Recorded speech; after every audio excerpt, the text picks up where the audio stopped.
আসসালামু আলাইকুম শিক্ষার্থী, তোমাদেরকে শিশির একাডেমিতে স্বাগতম।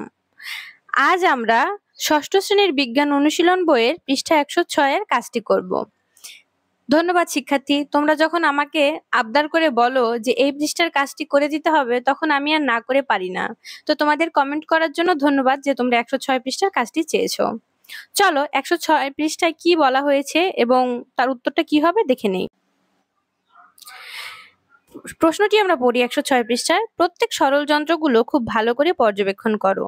সবগুলো যন্ত্রই কি একই রকম? যে কয়েকটি স্ক্রু ড্রাইভার কিংবা কাঁচি এসেছে সেগুলো দেখি কি মনে হচ্ছে সেগুলো একই রকম নয়? তাহলে কেন?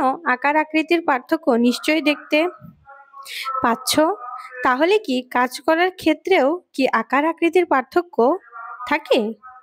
তাহলে কাজ করার ক্ষেত্রেও কি আকার আকৃতির বিশেষ কোনো সুবিধাগুলো দেয়? চলো নমুনা উত্তরটি আমরা করে নিই।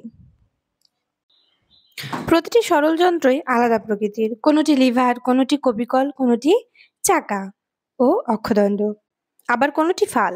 হ্যাঁ, যে কয়েকটি স্ক্রুড্রাইভার এসেছে তাদের আকৃতি একই রকম। এখন শিক্ষার্থীরা, চাকুগুলো তো দেখতে একই রকম হয়, হয়তো ছোট বড় হয়, তবে কি একই রকম হয় না? কয়েকটি চাকু এসেছে, তাদের আকৃতি একই রকম, কিন্তু সরল যন্ত্রগুলোর প্রকারভেদের আকৃতিগুলোর পার্থক্য বিদ্যমান।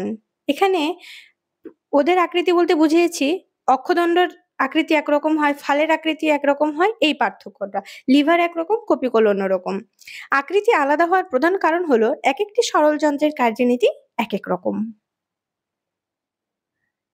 হ্যাঁ, কাজ করার ক্ষেত্রেও আকার আকৃতির বিশেষ সুবিধা প্রদান করে। যেমন ভারবাহুর দৈর্ঘ্য বড় হলে ভার উত্তোলন সহজ। এখন শিক্ষার্থীরা, তোমরা যদি 5 কেজি একটা পাথর তুলতে 5 সেন্টিমিটারের একটি কাঠ ব্যবহার করো, তাহলে কি হবে? না, তার ওজন মানে ভার অনুপাতে তার দৈর্ঘ্যটা কি করতে হবে? বড় করতে হবে। আর বল বাহুর দৈর্ঘ্য কি করতে হবে? ছোট করতে হবে।